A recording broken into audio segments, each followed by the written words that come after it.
We'll wait a couple of minutes, get everybody in. I'm just trying to get my document camera up.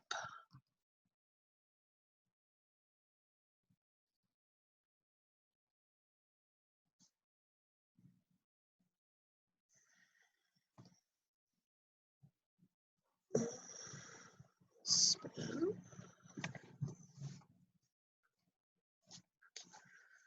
Okay. Okay.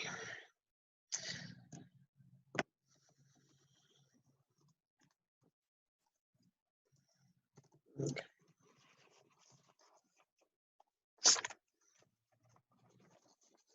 Find all of my stuff here.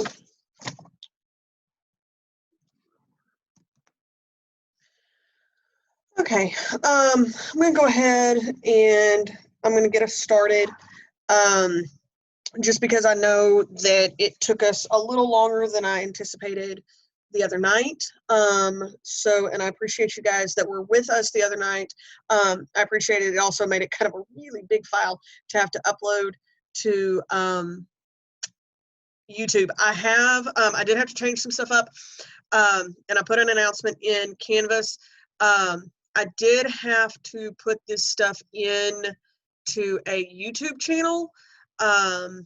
That came from the advisement of TJC, because these video files can take up so much space and Canvas is somewhat limited on the amount of space that it allows us to have.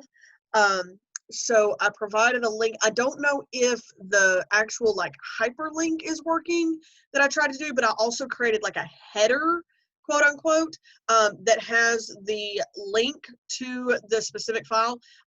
You may have to highlight, copy, and then open in new tab to get that through. And then I'll do the same thing with the chapter 8 stuff that we do tonight. I'll try and hyperlink it if it'll let me, but I'll also create a header, quote unquote, that goes right below it.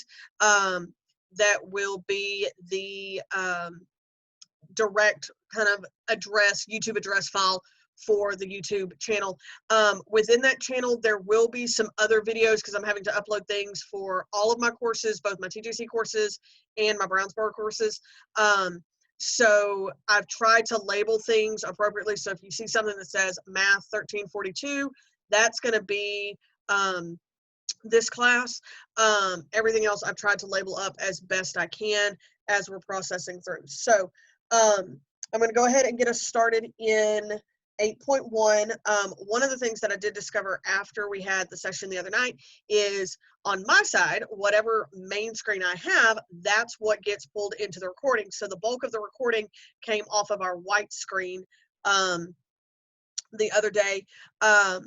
So I'm going to utilize that, and maybe if I need to go back and talk, then I will come back and use kind of the video screen of me. But I'm mostly going to focus on that document camera side of stuff. Again, if you will utilize chat, if you have any questions, and I will try and answer those as they come up. So I'm going to go ahead and switch. So hopefully this is now going to record my big whiteboard session of stuff is my hope.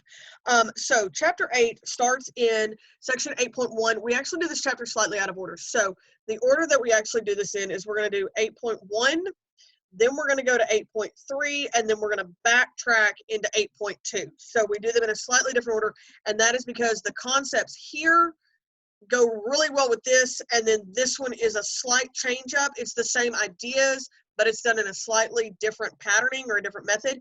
And so it made sense to track these in this order and then tack this one on at the end of the line.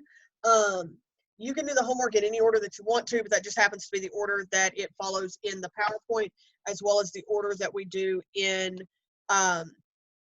the example problems that we do. So the first thing that we talk about is the concept behind this. This is called confidence intervals. And so the idea behind this is, instead of me trying to say that I know my answer is, let's say 87, okay? And let's say this was something like, I was trying to say what the average grade of the class was. I don't know that I could be that pinpoint accurate that it's going to be exactly spot on 87, okay? But what I think I can do is, based on maybe I took a small number and the average was 87. I think I could build an interval that maybe was 5 below and 5 above. And so this is my confidence interval. This is now where I think the actual average of the class lives and sits, okay? And so, again, it's based on the fact that I had this 87. This was somehow either given to me or I calculated it on a small sample. And then this is what I think it is for the big set. So the question is, how do I get from here to here? Because I can't just arbitrarily pick an amount to go above and below, okay? So the first thing is what we call a point estimate. So the point estimate, okay, is going to be like what that 87 was, okay? Now, oftentimes what we're going to be dealing with for this one is we're going to be using X bar is our point estimate.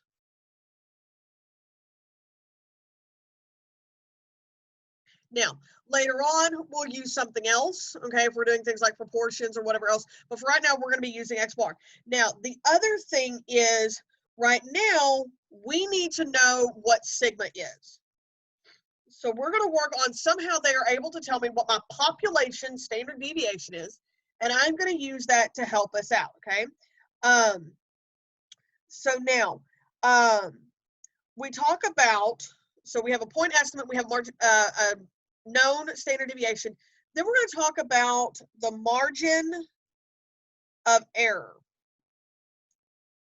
Now, sometimes this is called E, sometimes they call it M, capital M. I usually reference it as E for error. I think this book, I don't know that this book ever actually gives a lettering for it. They do, they use lowercase m. So you may see me, I'll try and use lowercase m, but you may see me actually use this capital E. That's just, I'm a creature of habit, and I've had that done before. Now, this margin of error, this is how far above and below the point estimate. So when we talked about that interval that I created, this value is going to be X bar minus this error amount. This upper one is going to be X bar plus our error amount. So if we go back to that one where I said 87 and I went down to 82 and up to 92, 82 is 87 minus 5. 92 is 87 plus 5. So my margin of error was 5. Okay. X bar would have been 87 and the margin of error would have been 5. Now, we are going to have to talk about how do we figure out what this error value is. Okay. How much is it? Where does that come from? How do I calculate it? And all that's going to be explained and discussed as we're processing through tonight, okay? So for right now, we just need to know that the margin of error is the amount that we're going to add and subtract. Now, the other place that we see this done, and it's fixing to start becoming a big thing, okay, because we are in an election year, okay, is when you see stuff, if you know you're switching channels or whatever else, when they come up and say someone has 43% plus or minus 3%, guys, this is this confidence interval thing. They aren't saying that that person has exactly 43% of whatever the vote is, or that's their anticipated amount or whatever else. What they're saying is this could be as low as 40% and as high as 46%. But they don't want to say that in a newscast, okay? This looks less accurate than this notation. This notation looks like, okay, they've got 43%. It may be a little higher, a little low. We know that this may come from maybe they haven't counted everything. There's some people who still haven't voted. Anything like that that may have come up. But this looks better than me saying, well, it's somewhere between 40 and 46%. This feels like there's a lot more wiggle room in it then this notation, even though they're saying the exact same thing, okay? So this over here would still be our margin of error. Now, we are going to deal with the percentage ones. That happens a little bit further out, but we are going to deal with them. But that 3% right there is our margin of error. It's a little bit easier to sometimes see when we talk about parentheses. Now then, what's going to happen here is when we talk about confidence intervals, okay, we are going to talk about there's going to be a level of confidence, okay? So we're going to talk about having like a 95% confidence interval.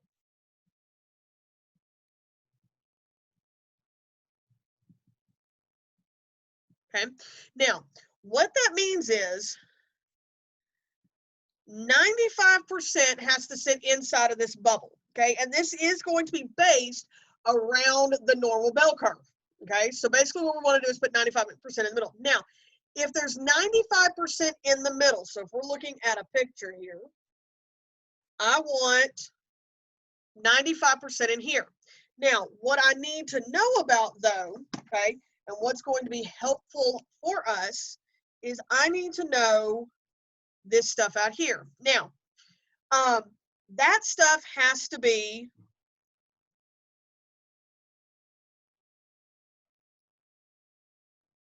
okay.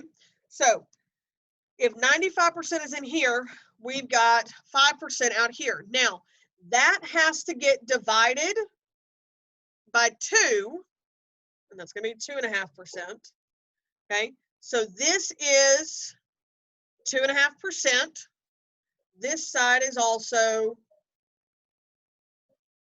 2.5%. Now, we are going to see this when we're working with stuff. We're going to have to see this in decimal form. So that's going to be 0.025 when we start working with this. Okay. Now then, when we're doing this, we want to make sure that we are correctly making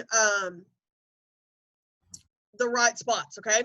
So first off, what we're going to need to know is we're going to need to know what that z-score is. Now, similar to when we did the working backwards stuff on Tuesday. Sorry, my days are all mixed up here. Back when we did this stuff on Tuesday, we talked about that sometimes they have us do those work backwards. So that's going to be where we're stemming this from, is we are going to start to work backwards to do these z-scores. So taking a look, okay, at kind of the first example that I have over on the worksheets, okay, it says for us to find the critical value z sub alpha over 2. Now, guys, please know that this alpha over 2, alpha is the leftover. So in that example that I just did, where we're doing the 95%, the alpha would have been that 5%. It's the leftover, and then the divide by 2 separates it into that upper and lower side. So they want us to do 96%. So if we have 96% in the middle, so here's 96%, that means we have 4% on the outside. If we divide that in half, that gives us 2% in each tail. Okay, so we've got, and again, I'm going to go ahead and move this into decimal, 0.02, and this is also 0.02. Now, one of the things that we discussed in that other section was that, sorry, I'm looking for my chart. Okay, I'm back. Sorry. When you're working backwards, you're going to have to go as close as you can get. So I'm going to use our lovely, pretty little table here for just a second, just kind of do a friendly little reminder of how we're doing this. I'm going to switch, okay? And again, I am looking in the interior of the table. I'm trying to get as close to as I can possibly get. So here I have got 0.0202 and 0197. Out of those two, 0202 is the better one. Notice that I am in column 0.05, so that's my second decimal point. Coming back across, I'm at negative 2.0. Now then, what that means is, switch here. Come on. There we go. This one is going to be negative 0.205. This one is going to be positive 0.205 because they have to mirror match on both sides. Now, if they ask for this, they probably just want the 205 number, okay? Because they're going to understand that it is both the positive and the negative versions of that when you're processing. Now then, the same thing goes for any other one, okay? So if they ask you to do something like an 80%, put 80% in the middle, figure out how much is on the outside, cut it in half, bring this out. Now, you can still use INV norm, okay? So in second bars, you can still use INV norm and make sure that you are putting in, and we're still working on a 0, 1. We're working on a regular bell curve here, okay? So I'm going to pull my calculator up. I'm going to do second and bars, okay? We're going to pick that third one, INV norm. Hopefully you guys can kind of see that. And I'm going to put 0.02. I'm still working off of this example that we just did. I'm working on a 0, 1. I'll put that in, and I get negative, it's kind of hard to see, negative 2.0537. So if we were rounding it 2 decimal places, I'm still getting that negative 0.205 that we had before, okay? Now then, in order to process and find, okay, our margin of error, and I'm going to try and remember, I know I was using capital E earlier, I'm going to try and switch to my lovely little, that lowercase m, okay? So E and M are the same thing here. This is all our margin of error, okay? In order to find this, you're going to take your critical value and you're going to multiply that with sigma over the square root of n. So that looks very, very similar from what we just had out of the last thing. So formula-wise, what this is going to look like is that z sub alpha over 2 times sigma over the square root of n, okay? So this is our format. Now then, taking a look at number 3, okay? I'm going to erase this, but I'm going to move that formula up just a little bit for us so that I've got more space. Okay, so we had m was z sub alpha over 2 times sigma over square root of n. Okay, so this was our formula that we had. Number 3 says we've got a sample size of 35. We have a standard deviation also of 35, and they want me to do a 95% confidence interval, okay, or CI. Now then, so the first thing that we need to do, thinking about our bell curve, 95% is in here. That is 5% outside, which is going to be 2.5% in each tail, okay? So I'm going to be looking for 0.025 in our table or using INV norm. I'm going to go find this for us. 0.025 is actually in here perfectly, okay? It is at negative 1.96, which means this one is 1.96, okay? So having those two values. So now setting this up, and again, for calculation, we're just going to need the 1.96. It's just easier to find that negative one because it's down on the bottom edge to the left, and our tables do things to the left the same way that our calculators do. So, and then we're going to use 35 over square root of 35, okay? That is going to give us an answer, putting that into a calculator, 11.5955, and that would be rounded for that one. So this would be your margin of error, okay? Now, where that comes into play, if they were to give me a point estimate, some sort of an X bar, again, to find my confidence interval, I would do X bar minus that 11.5955. And for the other side, I would do X bar plus 11.5955, okay? That would be where we would be going next. If they gave us a point estimate, okay? So if they gave me that. Now, the next part of this one says, if they were to take the confidence level to 99%, would the margin of error be larger or smaller? Guys, let's think about this in a picture.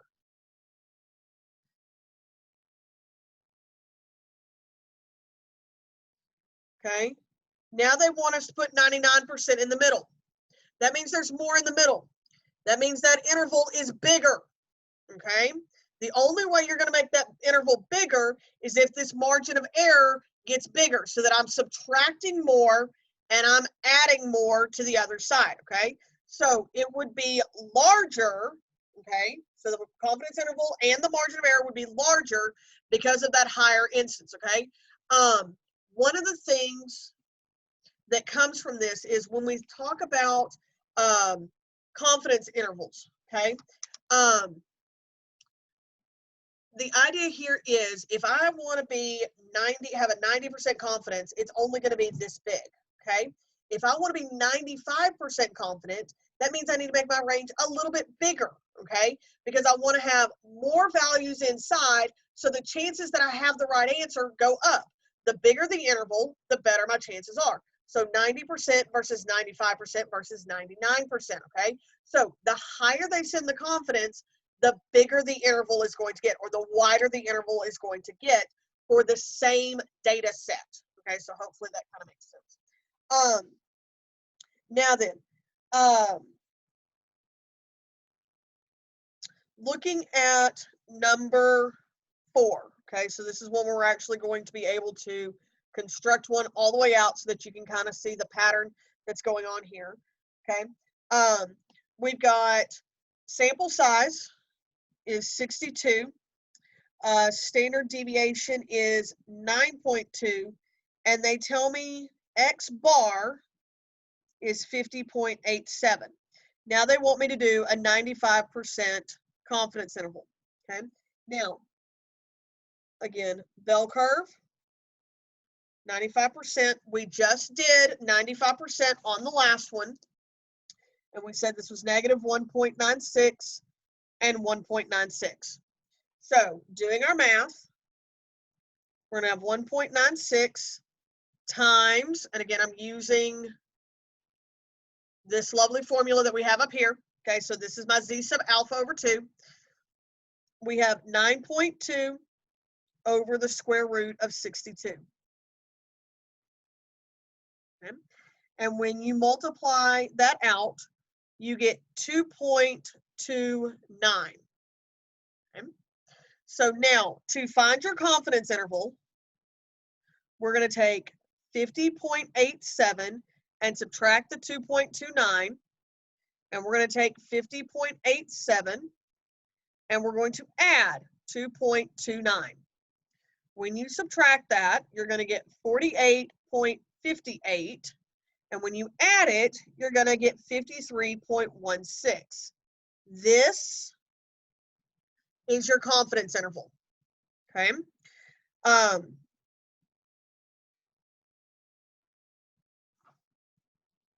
Hopefully everybody kind of follows how that was processing and moving through, okay? Now, one of the things that you have to understand, okay, or that they want to make really, really clear, and I'm going to pull and put the PowerPoint print off here, okay? The idea of a confidence interval, I'm going to try and hold this as steady as I can, is if we want to talk about a 95% confidence interval, and they built 100 of those, okay? So this is to indicate 100 of those little intervals that they made. 95 of them should have the right answer in it, okay? So I want to kind of point out here. there is this one right here. You can see that it is kind of way to the right. That would be one of the ones that did not have the right answer in it. We've got one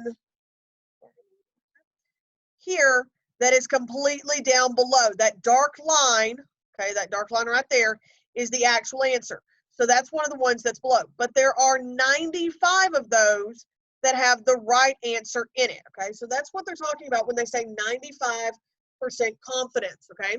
Is that if I were to build 100 of them, 95 of them would have the right answer in it, okay? It is not that there's a 95% chance that the one I made has the right answer in it. It is the percentage of overall intervals that would have the correct answer included in them, okay? Now, one of the other things, okay, that comes up is sometimes they want us to work backwards, okay? Sometimes they want us to know how many people or how many things would I need in order to have a certain confidence level. So if I would say that I want to be 90% confident, let's just go with 90. If I want to be 90% confident, and I know a standard deviation, and I say that I only want to be off by 3, okay? So let's say that we were going, let's go back to class grade, for instance, okay? Let's say that I want to make sure, and I don't know what the real class grade is, but I don't want it to be a big wiggle room, okay? I only want, say, to be off by 2, okay? So if the grade is 85, I'm willing to go up to 87 or down to 83, okay? But I don't want to be further off than that, okay? We see this sometimes when we talk about like political elections, because we want to have somebody who maybe we think they have 53% of the vote. We don't want them to go more than 2% off, okay? Because then they would be as low as 51 and as high as 55, but they've still won the majority of that vote by keeping that. So if I know how far off I want to be, and I know how confident I want to be, and we know the population standard deviation, then we can figure out kind of what is that minimum sample size, okay? So what they basically did is they solved this equation for n, okay? So when we talk about minimum sample size, okay, the formula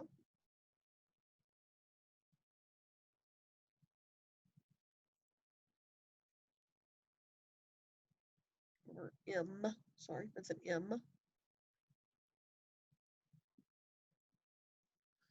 Okay, so this is our formula for minimum sample size, okay?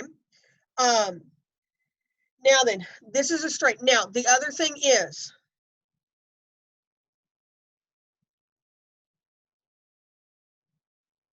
if you get a decimal answer, it does not matter if it is 0.7, 0.5, 0.1, I don't care. You always round up to the next number up, okay? So if we look at something like number 5, okay, and it asks for how large of a sample size must be drawn so that a 95% confidence interval from you will have a margin of error. So talking about, and this is number 5, they want 99% confidence interval. We have a margin of error of 4.6, and we have a standard deviation of 17.4, okay? Now, talking about, let me move this down a little bit. Okay, now, one of the things, okay, that, and again, we're gonna put 99% in here. One of the things that is kind of nice, okay, and some charts will have this, some charts will not, okay, certainly the ones that I provide for you will, okay, is if you go down here into the bottom of the table, they have 90, 95, 98, 99. These are the 4 kind of most common confidence intervals that are used, and they have found that critical value for you so that you're not having to look it up every single time. So 99 is going to be this 2.575 number. Okay, so that's going to be the number that I'm going to pull. So back over here, my z sub alpha over 2 is that 2.575. Okay. Now then, pushing this in, it looks like I'm going to have to do this one in 2 sessions because they're taking away my unlimited time. So I will bring up another, and I'll pop out another session number here in just a second and put that out onto Canvas. I'll get it up into Canvas here in just a second. So running this, we've got 2.575 times our 17.4 over 4.6 and then squared. Okay, so doing the multiplication and then that dividing, I got 9.744, and then we're going to square that, and this was 94.945, whatever, which means we are going to go up to 95. Okay, so that is going to go up to 95 when that one is processed. Okay, so hopefully that makes sense. Now, one of the other things that happens, I'm going to try and get through this section before our time gets up. The other thing is when we go back, and I'm going to go back up here to our original margin of error formula, okay, that we had. Okay, so moving back up to here. Okay, one of the things that they sometimes ask is, what happens if you use a larger sample size? Well, let's think about that, guys. That's going to be this n. If n gets bigger, then this whole denominator gets bigger, okay, which means I'm dividing by a bigger number. This whole thing then gets smaller, okay? So what actually happens is the larger the sample size, the smaller the margin of error on the same data set. All of this is still being done in regards to the same data set when this is being handled, okay? So there's kind of 2 thoughts going on here. One is if they increase the confidence level, they want a higher confidence level, then it's going to increase the higher the confidence level, so 95% versus 99%, the wider the interval is going to be. If they keep the same confidence level, so 95% to 95%, but they increase your sample size, so you go from a sample size of 50 to a sample size of 150, that is going to shrink the margin of error because this value is going to be larger, so this division is going to get smaller, okay? Because if I divide by square root of 50 versus I divide by the square root of 150, this piece gets smaller when this bottom number goes up, okay? So that is that part. Let me see if I can schedule a meeting here super fast.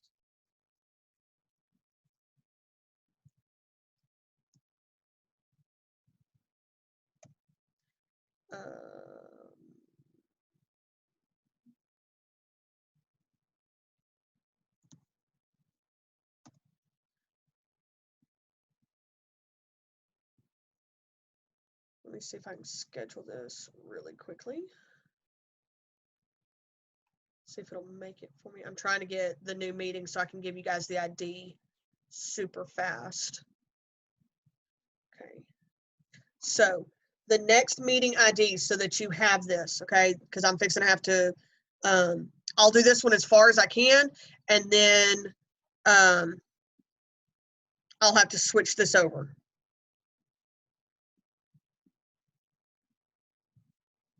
Okay. So this is the new meeting number. Okay. So that, because this one's going to cut off in like 5 minutes. And as soon as this one cuts off, I will immediately restart into this meeting number. okay, that they have and get it set up. Apparently they cut the amount of times that I got to use the